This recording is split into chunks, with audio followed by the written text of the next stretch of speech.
Hi, everybody, and welcome to this webinar. It's Forgiveness, Letting Go of Resentment Towards Self, Others, and Circumstances. I'm Kristin Cuthriell, and I am a licensed clinical social worker. And over the last 15 years, I've worked in a variety of settings from day treatment programs for substance abuse, inpatient, psychiatric hospitals. I've worked in nonprofit organizations and community mental health. And for the last 8 years, I've been working in private practice. And I'm really looking forward to bringing this to you today. And I want to thank C4 for having me. And I want to thank Jesse for all his assistance on the technical end. I am going to answer any questions you may have at the end of the presentation. So feel free to go ahead and type those in and I'll get to them at the end. And also there's going to be a small poll of 5 questions at the end. And I would really appreciate it if you'd fill that out. Feedback helps me to improve my presentations and I really appreciate it. So let's get started. Back a few years ago, I was working in private practice and the snow started coming down, and we don't get a lot of snow where I live in Virginia Beach. And it started coming down heavy, and my 12 and my 1 o'clock appointment canceled, and I moved my later appointments up so I could get out of there and left early and started driving home. By the time I got home, the snow, it was actually quite pretty. It was sticking all over the grass, and my kids, Carrie and Mitchell, and my husband, Mitch, and our golden retriever, Daisy, were out playing in the snow.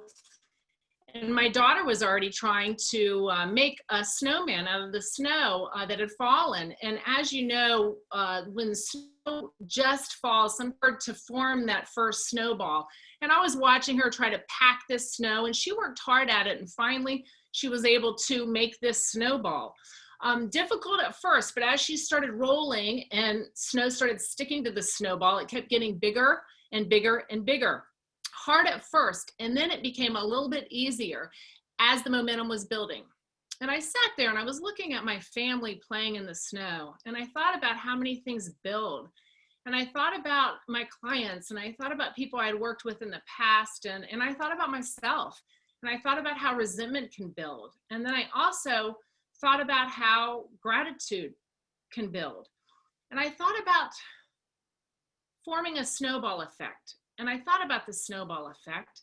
I thought, you know, we can build a positive snowball that is built on self-compassion and passion and empathy and forgiveness. Or we can build a negative snowball effect and build negative momentum built on resentment and harsh self-judgments and explosive reactions. And I knew then that it was the positive snowball effect that I wanted to build and that I wanted to teach my clients to build. And so I started putting a lot of time into researching resentment, what it does to our body, techniques to try to forgive and let go of that resentment. And that's how this, what I call the snowball effect, this presentation was born. This presentation is taken from my book, The Snowball Effect. And I'm just passionate about research, and I'm also passionate about storytelling and inspiring people to have hope. And I want to tell you about a gentleman who came in a few years back. He was a gentleman getting up there in age. And he sat down and his story began to unfold. And it was a story of resentment and regret. And he told me about his family, and he told me about the long days that he had at the office. And he told me about the anger and the resentment that he had all those years. And he told me about his childhood and the injuries that he had as a child and the regrets he had. And he also told me about the rebellious years of his adolescence and all of the resentment. And then he said, and my kids grew up, in just a blink of an eye. And he said, so much time wasted. And I remember it vividly, and his eyes filled with tears and my eyes filled with tears because you know, I wanted to learn from him, and I have two kids, and I didn't want his story to become mine. And it just really hit me, and it was powerful. And I took some time with this gentleman to share his pain.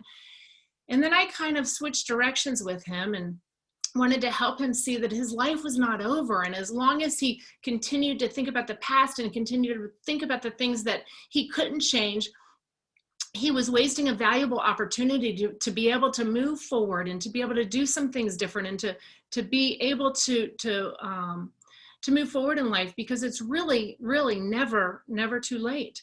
And I just, that man, I just remember it vividly. And that was another thing that got me passionate about teaching this. And when I was working at the psychiatric hospital and the day treatment program for substance abusers, I started seeing the patterns of this resentment and this harsh self-judgments and this explosive reaction called state anger that we'll talk about later in the program.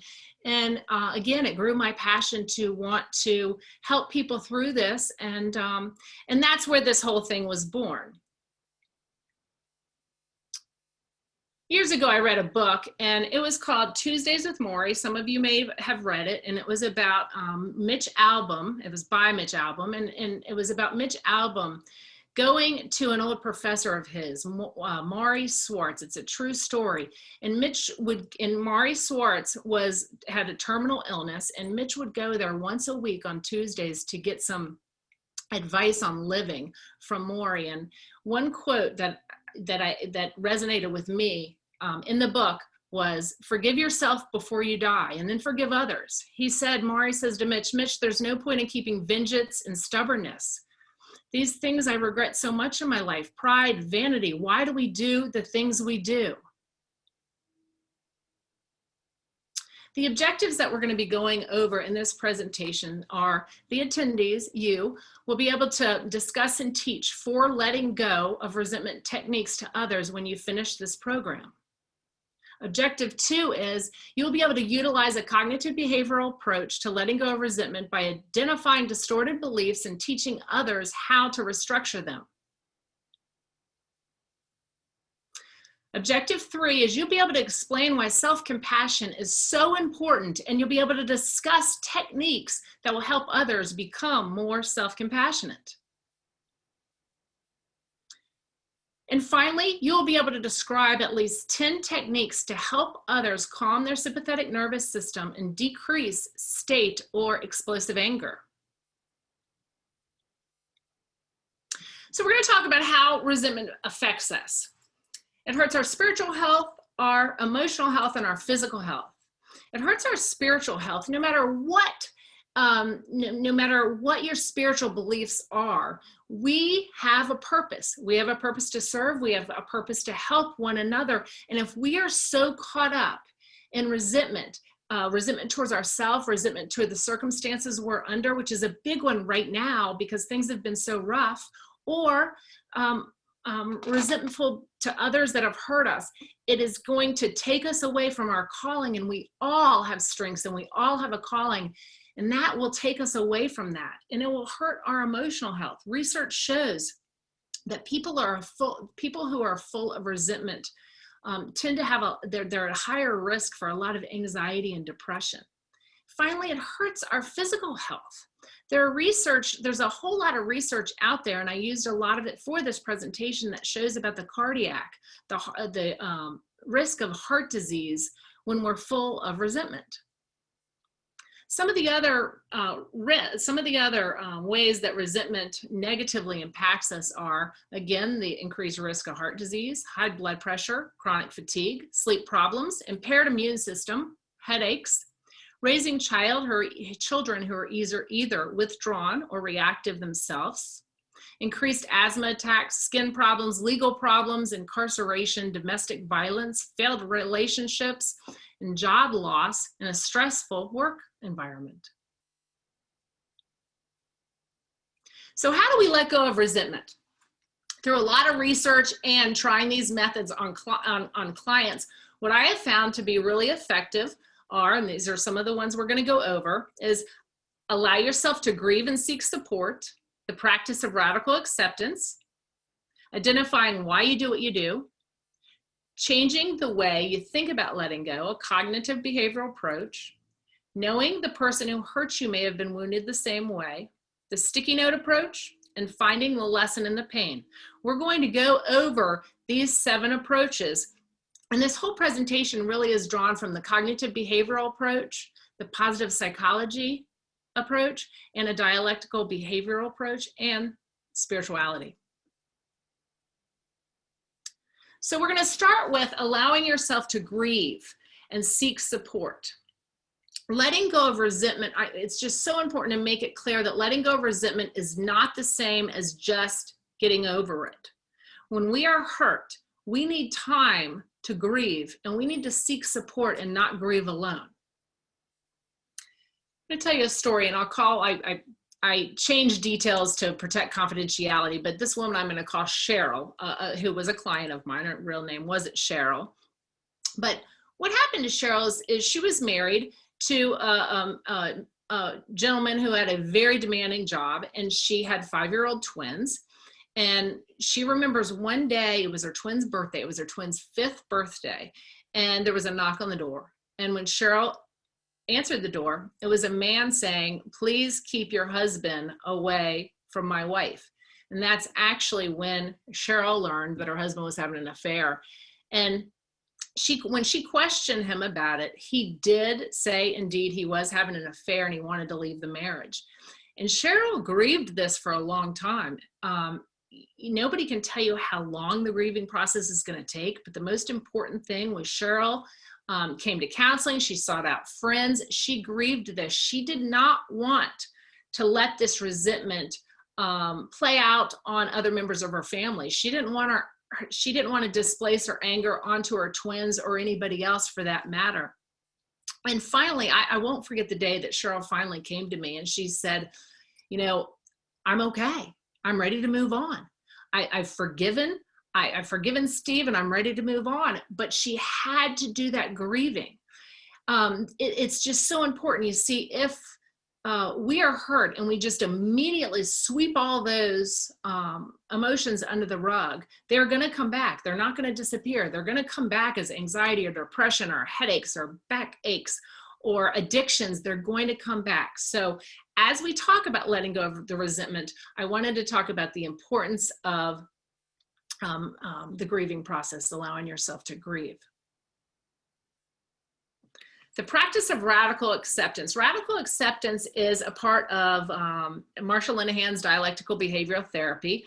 I first learned about radical acceptance through Tara Brach. It's a Buddhist approach. Doesn't matter what religion you are, everybody can practice radical acceptance. Radical acceptance is knowing what is, knowing things you can't change, and deciding to bloom where you land. It's like, here I am. And we can all do this in this COVID stuff. If we spend a lot of times thinking about how things should be, how we want things to be, it's going to bring us down. We need to say, okay, what is it about our situation that we can't change? And I'm going to now bloom where I land. It's accepting what you can't change. It's getting rid of the why me. 3 years ago, I was diagnosed with breast cancer that had moved to they tested both 2 lymph nodes, and it was in both of them. And there was a macro tumor actually in both of them. And I'll never forget when the doctor told me that I have a metastasis. And I was, I can't even describe that feeling, but went through the chemotherapy, losing my hair, the radiation. And at the same time, my husband got in a surfing accident and broke his neck. And it was a really rough time in our life. And I just remember knowing, I had already put this book together and staying away from the why me, because it wasn't helpful. It was like, I'm going to look for a seed of opportunity in this adversity. What seed of opportunity is in this adversity, rather than dwelling on the things that I couldn't change. Practicing radical acceptance is getting rid of comparing yourself to others. It's not about, well, why does you know, why hasn't this happened to he or she? Why is this just happening to me? It's about saying, you know what, it is. Now what can I do moving forward? What positive thing can I do moving forward? We need to get rid of thinking about how things used to be. If we're dwelling constantly about things in the past that were better, we're missing a moment to try to look for the seed of opportunity in the adversity to make our own situation better. We need to accept where we are and bloom where we land. It's a lot easier said than done, but it's an absolute critical component of letting go of resentment towards self, others, and definitely our circumstances. When I was a young kid, my dad always talked about his friend Skip Wilkins. And Skip Wilkins had in high school been a fantastic athlete. He's being recruited from the college football coaches. He was being recruited from the track and field coaches for college. And 3 days after graduation, he got in a water skiing accident and broke his neck and injured his spinal cord, which caused him to be permanently paralyzed. He had no feeling in his legs and little feeling in his arms. And I can't imagine the grieving process that Skip must have gone through. But Skip was an inspiration. Skip was able to go on to become an author, a speaker. He was a founder of a crisis intervention home for adolescents. He went on to get 10 gold medals, I think 10 national gold medals in table tennis. He was selected 15 times for U.S. wheelchair sports and 5 times to the Paralympics. And I bring up Skip because he had to have some point to get there. He had to have embraced radical acceptance and bloom where you land. A quote Skip said in his book, he said, "I would have preferred to not have my injury. But if that meant taking away, if anyone said that they would take away my condition, I wouldn't let them if they took away my experiences. My experiences are too rich and wonderful to be willing to give up." Skip Wilkins.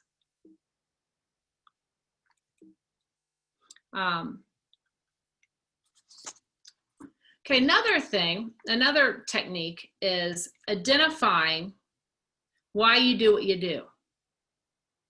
Why are we holding on to that resentment?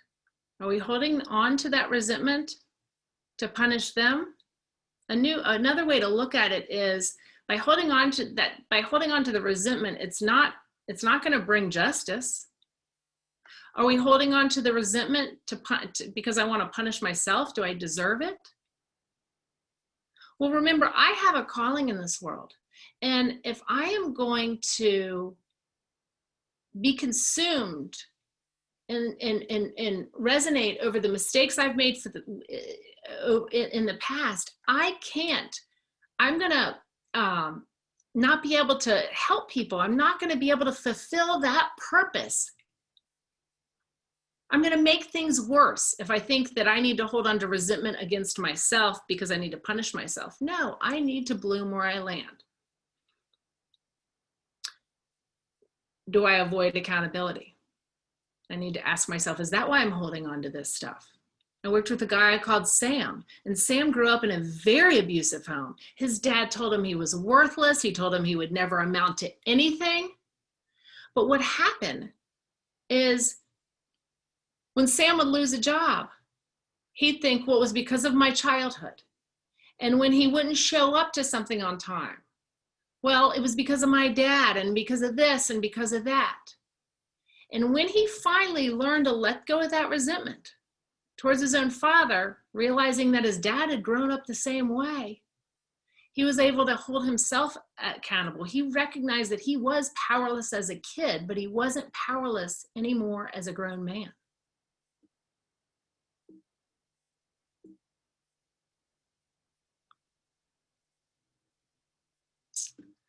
Okay, this is a cognitive behavior approach. We can change the way we think about letting go. Let's look at some old beliefs and new beliefs. I think some of these are pretty powerful. An old belief is letting go is letting the offender off the hook. The new belief is letting go is not about them. It is for me. I am letting myself off the hook. An old belief is if I let go, then I'm saying that the offense was acceptable. The new belief is I can let go and still know it was an unacceptable offense. An old belief is if I let go, I am saying that the offense should be tolerated. The new belief is letting go is for my health, and I have not tolerated anything. The old belief is letting go will make me weak. The new belief is it takes strength to let go. And no other one, and not allow another to take over my mind and take my power away. This is an in the skin internal job. Old belief is I have to be friends with my offender. New belief, the offender does not have to be part of my life if that is what I choose. If it is dangerous to me emotionally, physically, spiritually, they do not have to be a part of my life. An old belief is that I can only let go if my offender apologizes. This is a big one.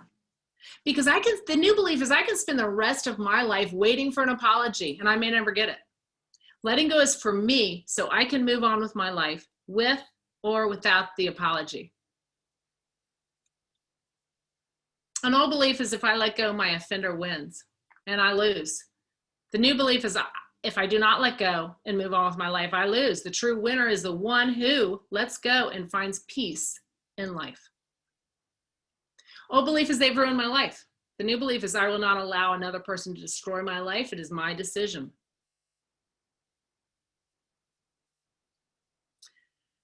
Another technique, and I find this to be a really difficult one for people, is to know that the other person who hurts you, this is about letting go of resentment to somebody else, has probably or most likely been wounded in the same way.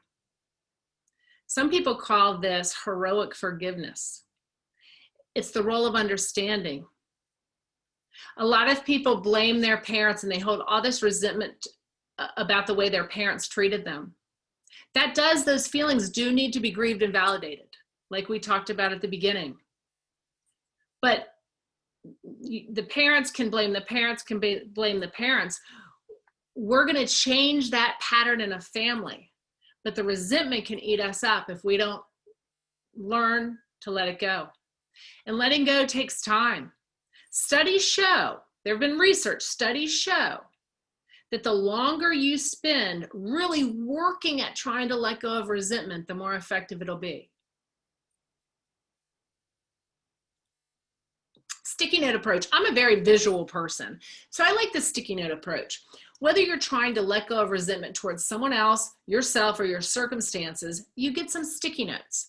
You write out those offenses on there. You stick them all over your body. You can stick them all over your chest, your head, your legs. You can stick them all over everywhere. And then you take them off, you rip them up, you throw them away. Or you can take them off, and as you're throwing them away, visualize giving them to God or your higher power. Like, I am done with this. This is too much for me. This is affecting my life in a negative way. It's building the negative snowball effect. And it is time for me to get out of prison. Resentment is prison. Resentment is like poison. It's like poison going through your veins. The sticky note approach is a visualization of actually getting rid of that stuff so you can move forward. Finding the lesson in the pain. This goes back to finding that there's a seed of adversity, there's a seed of opportunity in every adversity. It might be it might be the child who went through horrible acne and was bullied terribly becomes a dermatologist. It's finding something positive later on. When we're going through a really rough time, it's really hard to see some opportunity that's going to come out of this. A lot of times it happens in hindsight. I know when I was going through all the chemotherapy and didn't have any hair and was wearing the wig, at the time I was turning the book into an Audible book. And so I was listening to it, and it was actually helping me. My dad always said, we need to remember what we already know. And for some of you, this presentation may not be full of a lot of new stuff, but you can use it to remember what you already know. And maybe you'll find some techniques to use for clients. But I think we need to remember what we already know. And when I was going through the chemotherapy, I wanted to find lessons in this. So I started eating healthier. I like with a swollen face from the steroids they gave me, and it would switch from red to gray, my coloring, no hair. I had to let go of all vanity. There's no such thing for me as a bad hair day anymore. I'm just happy to have it back. And I changed my eating habits. I started exercising more. I didn't take things as personally. When you go through something hard, there is always an opportunity. There's always a lesson in that pain if you're willing to look for it. Miss Kristin, this is Jesse. I apologize for interrupting. Yes. A few of the attendees are having problems where they're saying the slides are cut off. Would you mind stopping the share and just starting the share one more time? Sure. I'm sorry to interrupt. No, I'm glad you did. I hope this fixes it. Okay.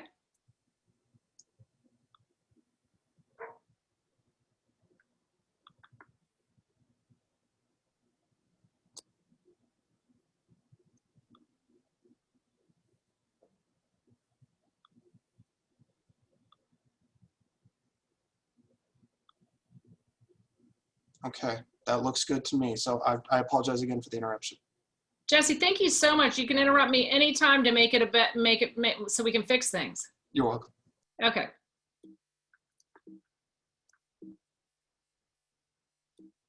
Okay, speaking of that, okay, so I'm having a little hard time getting back to that last slide, but what it was is it's talking about, the last slide was talking about getting through, letting go of resentment towards yourself through self-compassion.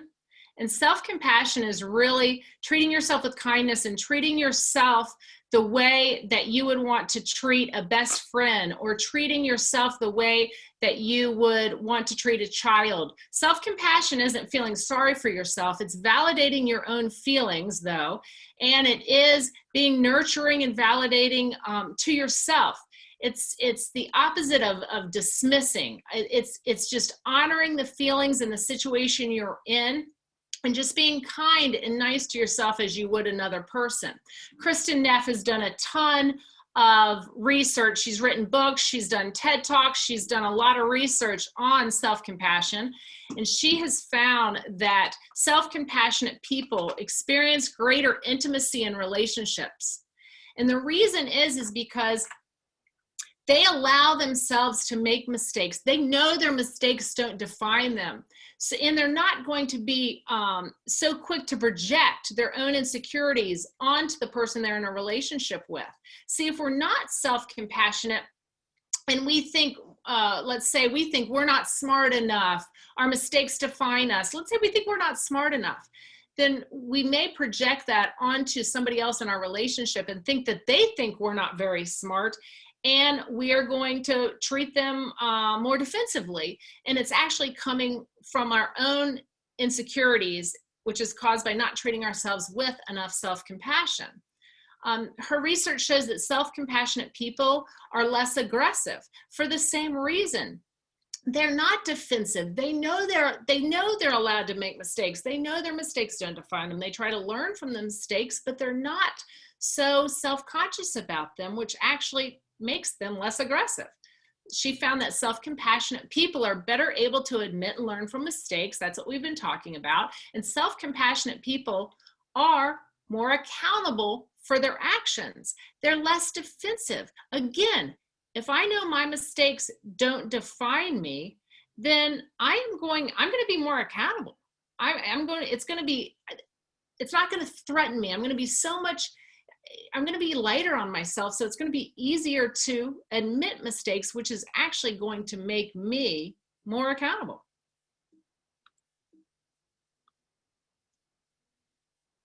Another way to become more self-compassionate is to really picture yourself as a child. Some people may even want to get a picture of themselves when they were 5, when they were 6. Picture what you're wearing. Picture what your hair looked like. Look at that child. That child is, you know, a lot of you know about the inner child, but this is a reminder. Treat yourself as a sweet little child, as you would treat a child. That child's still very, very much a part of you. And notice your self-talk. Notice it. How are you talking to yourself? Are you bullying yourself? Are you saying something to yourself that would make you angry if somebody else said it to you? You need to catch it. Catch yourself in the act. And then you might want to figure out where that came from. Did somebody else say that to you? And you're not trying to figure out where it came from so that you can hold resentment. We're trying to let go of resentment. And if somebody put you down, it was most likely out of their own insecurities. But we want you to notice where it came from so you can begin to really challenge that. Because most of the time when somebody puts you down, it's more about them and their own insecurities and their own experience than it is about you. So we kind of have to be a DBT, dialectical behavior therapy tip. We have to be more kind of like a Teflon pan and let things slip off us versus Velcro onto us, because a lot of times other people's insults were about their own insecurities and not us. But it's become this voice in our head that we need to catch and we need to challenge. Make sure the voice is kind. Avoid comparing yourself to others. When you compare yourself to others, it's not a true comparison. We tend to compare ourselves to others. We tend to compare many of our perceived limitations to their strengths without stopping to think that we have strengths where others are more limited.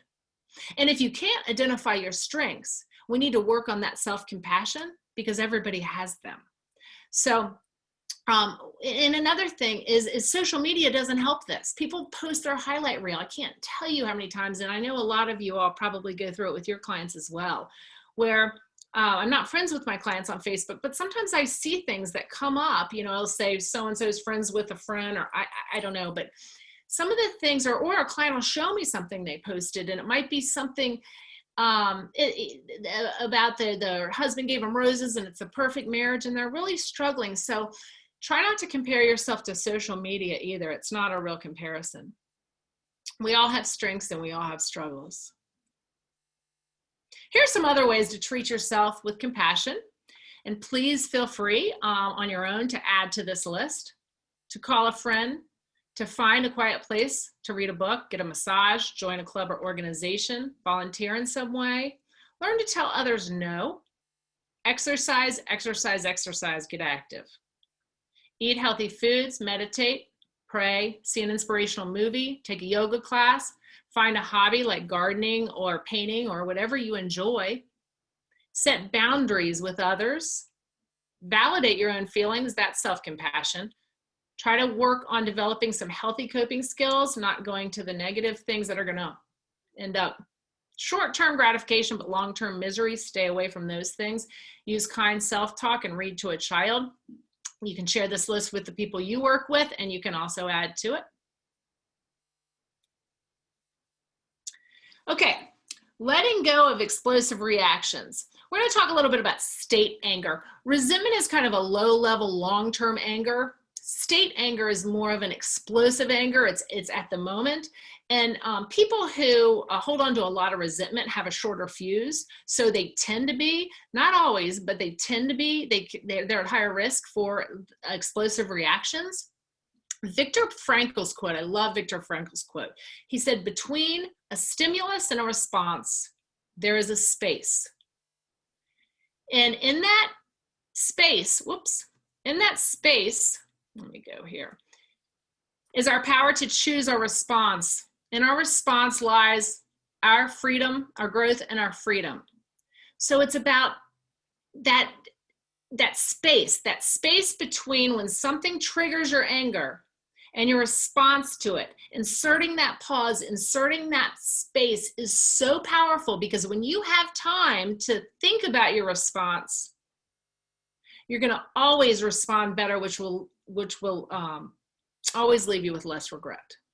Okay, a lot of you all know the amygdala of the brain and the sympathetic nervous system responsible for our fight or flight. That amygdala of the brain responds much faster than the prefrontal cortex, which is that more problem-solving part. So we need to insert that pause, and this takes practice, so we can think about how we want to respond before just reacting. Again, state anger. The sympathetic nervous system governs the fight or flight response. State anger is that short burst of anger. Resentment's that long-term anger. And people full of resentment tend to have a shorter fuse. So how do we calm that sympathetic nervous system? What do we need to do? We've talked about inserting that pause. How can we help ourselves and try to obliterate those explosive reactions and return to calm, return to that parasympathetic nervous system to calm? Because our fight or flight response is supposed to be a survival mechanism. You know, it's supposed to give us a burst of adrenaline, heart rate goes up if we're getting, you know, chased by a hungry tiger or something. But too often now in our relationships, it's triggered when we're not in a life or death situation. So how do we calm that state anger, calm that nervous system? Let's take a look. One is recognize your body sensations. When you're starting to get angry, I know my face gets hot and it gets red. Where are you feeling that anger? Do you feel it in your shoulders? Do you clench your fist? Where do you feel that? When you're working with clients, have them go over where do they first feel that they're getting worked up. They're getting into that fight or flight response. When you feel it, insert the intermission. That's the space that Viktor Frankl was talking about. That's the pause. Insert an intermission. That's that pause. And what can you do when you're having that intermission? Number one, you can play the tape through. We know, a lot of us know in recovery, playing the tape through might be, well, before I take that drink, I will have to, if I take that drink, I'll have to contact my sponsor. I'll have to go back to day one. I'm gonna have to tell my A group. My wife will lose, or my husband will lose further trust in me. And then playing that tape through in recovery can mean, it might just be enough not to take that drink when you think of all the consequences. Well, in here, when we're trying not to have an explosive reaction, during that pause, we need to play the tape through. What are the impacts going to be if I say what I want to say? You know, am I going to hurt my child? Am I going to lose my job? What's going to happen here? Let me play that tape all the way through. I was working with a guy one time, and he was telling me about this situation where he was working for a company. He was in sales, and he wanted to be a manager, and he was like their top salesman, and he really wanted this management position. And the CEO of the company asked him to go to lunch, and he was sure he was getting ready to be promoted to this job. And at lunch, the CEO told him, you know, he said, and I'll use the name Ted. He said, you know what, Ted, you're our top salesperson, and you're so good that we don't want to lose you to management. We need you on the sales floor. And Ted said he got so worked up, he just about threw his fork down and quit. But he inserted that intermission, he inserted that pause, and he sat there quiet and said nothing. And the table was quiet, he said, for quite a while, so that he could gather his thoughts. And this takes practice, by the way, but when he gathered his thoughts and thought about how he wanted to respond rather than just react off emotion, he said, you know what, listen, I can, as a manager, he said, you know, I respectfully disagree, I think he said. As a manager, I can teach the other employees my sales techniques. Anyway, the bottom line is you can do that, and it doesn't mean you're always going to get your way, but Ted ended up getting the promotion, and he would not have if he had thrown his fork on the table and quit like he wanted to. So play the tape through. Number 4, distract yourself when you're getting really worked up. Just walk away and distract yourself. Practice mindfulness. Mindfulness is really knowing what's going on within you. I know you all are familiar with mindfulness, but it's just about knowing, okay, I'm getting worked up. This is what I'm about to say. I need to take a break. I need to walk away. I need to think about what I want to say before I say it. Number 6, a DBT technique. Practice opposite to emotion. You want to yell, you lower your voice. Right out of college, I was a first grade teacher. Before I went to school to get into the mental health field, I was a first grade teacher. And when the kids were getting really rambunctious and loud, there was, you know, at first there was a tendency for me to want to raise my voice, but I did the opposite to emotion, and I lowered my voice. And the class started noticing, when she notices, when she lowers her voice, there's going to be some kind of consequence. So what happened is all I had to do is just start whispering, and they'd see my lips, and the whole class would get quiet. So sometimes doing the opposite, you feel like lashing out, just do the opposite and bring your voice down. It can actually be more powerful. And you feel like you have better, you just feel like you're more regulated. It helps you get more regulated. This is another DBT tool and a recovery tool. Know what makes you vulnerable to those explosions. Halts, if you're hungry or hurried, if you're angry, if you're lonely, if you're tired, you're sick or stressed. You're not only going to be more vulnerable to, use whatever you go to. If you struggle with recovery, I mean, if you're in recovery and you struggle with addiction, you're going to be more vulnerable to that, to a relapse when you're experiencing halts, but also for explosions. So what do you do about that? Well, if you know what makes you vulnerable, don't allow yourself to get hungry. I mean, too hungry. Try to eat small meals all day. If you're angry, exercise, talk to somebody. Don't let it build up like a soda bottle that's going to be, explode.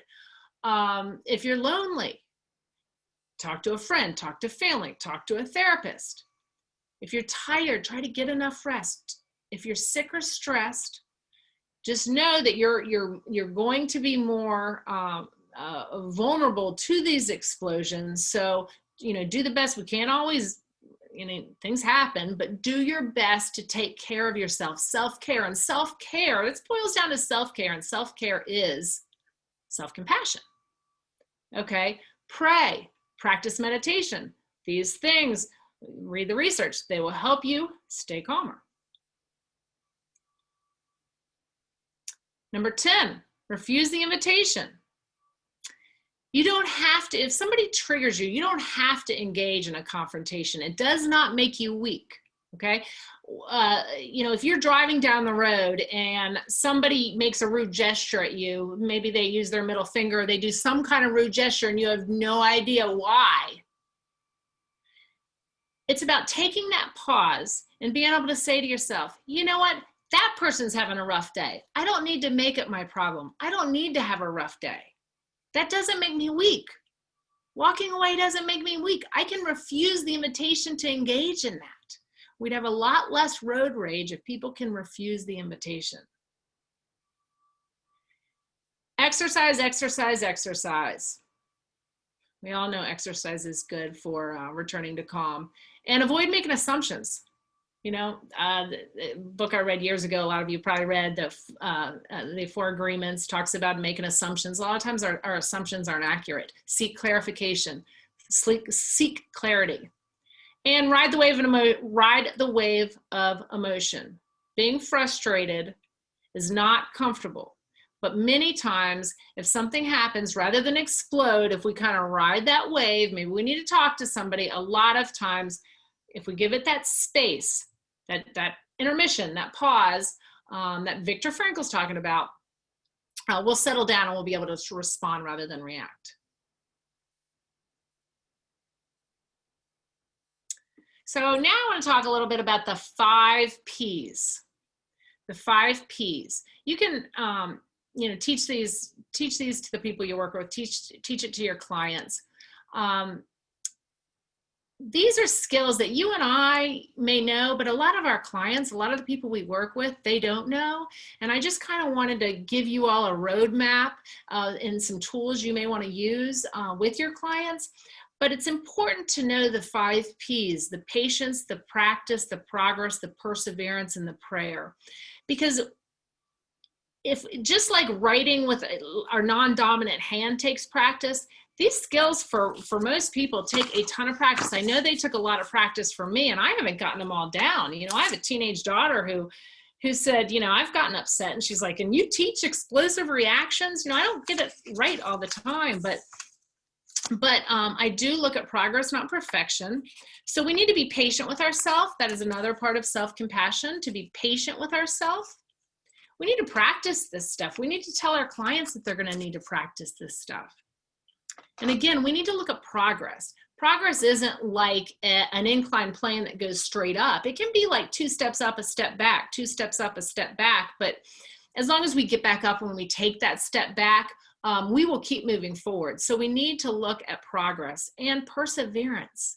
We need to keep going. Sometimes it can be frustrating, but we'll learn the skills. We'll get to where we want to go, and our clients can get to where they want to go if we persevere. And again, no matter what your spiritual whatever is, it's so important to have a higher power. Pray, pray, pray. Pray brings calm.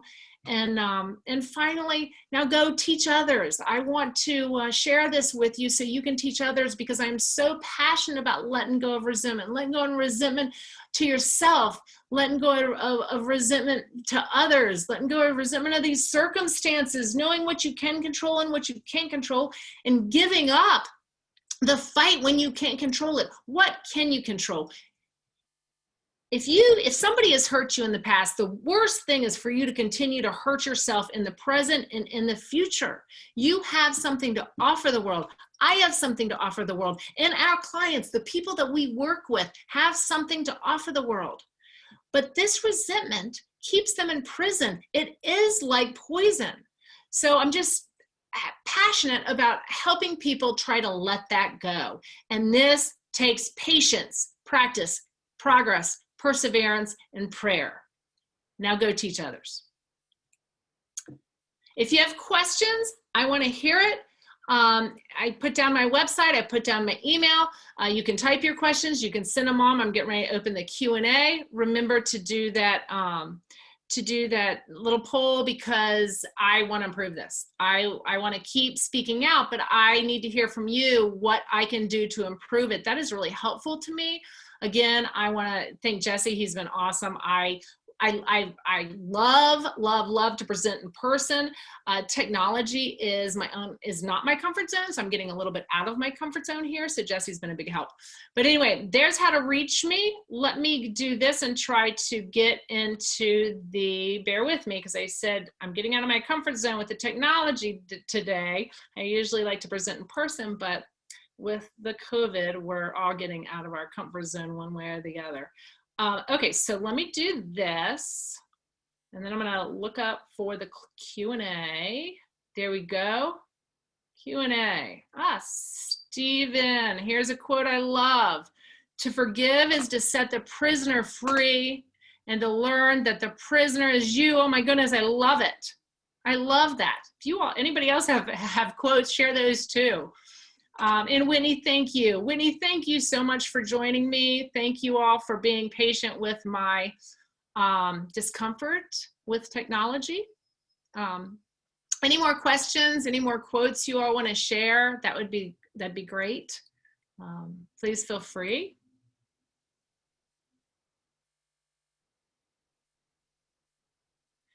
Can I have the slides? Absolutely. Yeah, absolutely. Jesse, are they going to be posted? Yes. You have, yeah, I think that I think C4 is going to post them on their website, but you have my email, on this. So I want to make sure that you get my slides. You can get me at Kristin@thesnowballeffect.com. Kristin@thesnowballeffect.com, or my website, thesnowballeffect.com. If you don't know how to get the slides, reach out to me there. I'll make sure you get them.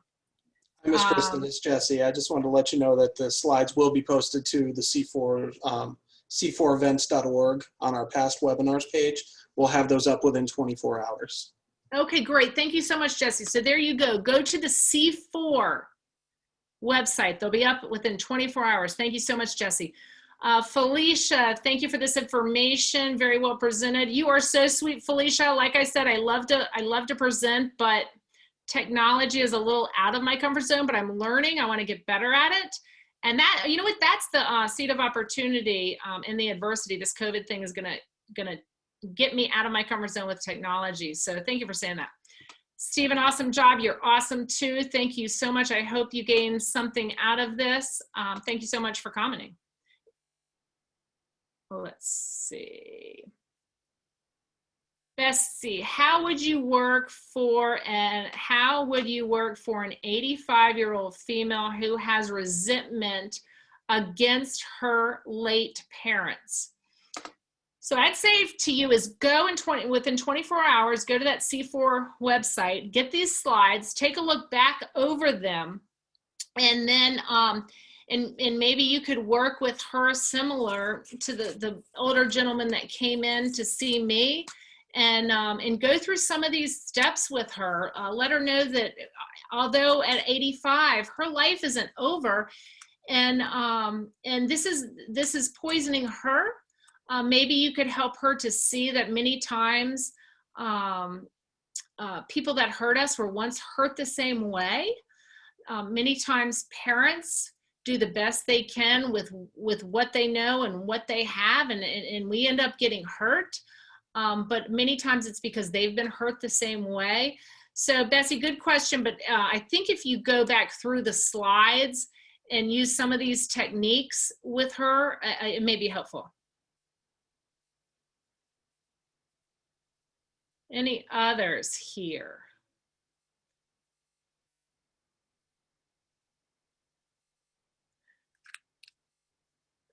Thank you too, Bessie. Thanks for reaching out. Lorianne, thank you, Kristin. There's a lot of concrete material I can use with my clients. Thank you. I hope you can use some of this with your clients. I know that mine really seem to enjoy it. I like to share stories. People like tools, but they also like stories. So to install a sense of hope, I would recommend trying to, you can change the names of people, you can change how many kids they have, you can change all the identifying information, but if you can come up with stories with the techniques similar to the way I did, I think that people can really relate to that. James, thank you. Really enjoyed your presentation, how you conceptualize each segment and tips. Thank you, James. Thank you so much. Thank you, James, thank all of you for spending some time with me today. Ashley, do you have any advice about discussing this topic with an elder who is struggling with mental health and have most of their life? Okay, good question, Ashley. Let's see. You know what? I don't want you to get too detailed on here, but I guess it depends on what kind of mental health struggles that they're having. But I think it is important to let them know, no matter how old they are, that they have a calling, they have a purpose, and they have unique strengths. And the only thing worse than somebody hurting them in the past is them hurting themselves now with this. And resentment does hurt. It's like poison. It's like jail. And it's not too late to work really hard to let go of that stuff. Maybe this sticky note approach, maybe it's time to move forward. And look back over those slides. I'm hoping that'll help, Ashley.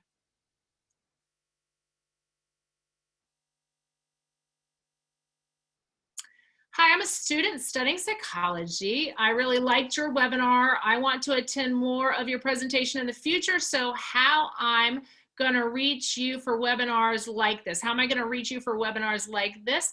Well, you're gonna find me on the C4 website. And again, my email is kristin@thesnowballeffect.com. So I hope that helps. Ashley, you are so welcome. Thank you, Kristin. Thank you for joining. Anybody else? You all are great. Thank you. Not only is this good to use to help others, I myself found it very beneficial. I struggle with resentment with my family member who has a substance abuse and mental health issue. I am doing field work now and soon to graduate with a bachelor's in public health. Good for you. We need you. That's awesome. You know, look back over these slides. I'm hoping you can use some of these techniques. It's just so important. Remember, when you're letting go of resentment, you're letting yourself off the hook. So you're going to be able to you're going to be so much more effective at helping others if you can let go of this stuff. This is an internal job, and you realize that the people that have hurt you are hurting. I don't know if that can make this, for a lot of people that does make it easier, but people that hurt others are usually hurting. So the people that are hurting you have been hurt themselves, even if they don't acknowledge it. You don't need a person to acknowledge that they've been hurt to understand that they're hurting you because they've been hurt. Okay, they may not know it's because they've been hurt. They might not even know they've been hurt. But if they go around hurting others, chances are they're just not conscious of it, but they've been hurt. They're probably defensive. Their defenses are kicking in. Amber, possibly one of the most enjoyable and informative presentations I've attended. Amber, you just made my day because I love presenting this stuff, but I've said it 4 times probably that technology is a little bit out of my comfort zone. So I really appreciate you saying that. Veronica, when working on personal responsibility, ownership of issues, I also attend to individuals' language. If they use the words I versus you in subtle way of hearing ownership. Veronica, I'm not sure if I want to make sure I'm answering this correctly, but I know I teach with couples all the time. I teach communication skills, and I know we're always going to make somebody less defensive if we start our sentences with I feel versus you're doing is always going to make somebody less defensive. So starting with I versus you, even if you're saying I feel hurt when, it's what we all want really is to be heard. We all want to be heard. So we need to if we start our conversations with I feel hurt when versus you are doing this, we're going to be better understood, because when we start a sentence with you, somebody may feel attacked and then they stop listening to you. So I don't know if I got it right, Veronica, but I think starting our sentences with I versus you is very important to non-defensive communication. Thank you for the wonderful presentation. As a practitioner, the combination of techniques you mentioned are really helpful. Looking forward to your next webinar. You're awesome. Thank you so much for sharing. Thank you for that. You're so welcome. Amber, LOL, you rocked it. You're awesome, Amber. Felicia, hurt people is a strategy that I have emphasized with staff and children in care. It helps them to recognize their behavior and understand they have the power to change it. Wonderful. Yes, yes. Amazing presentation, really helpful. I'm so glad. Thank you all so much for any more. We just have about 2 or 3 minutes left. I really appreciate you all. No more questions. Thank you.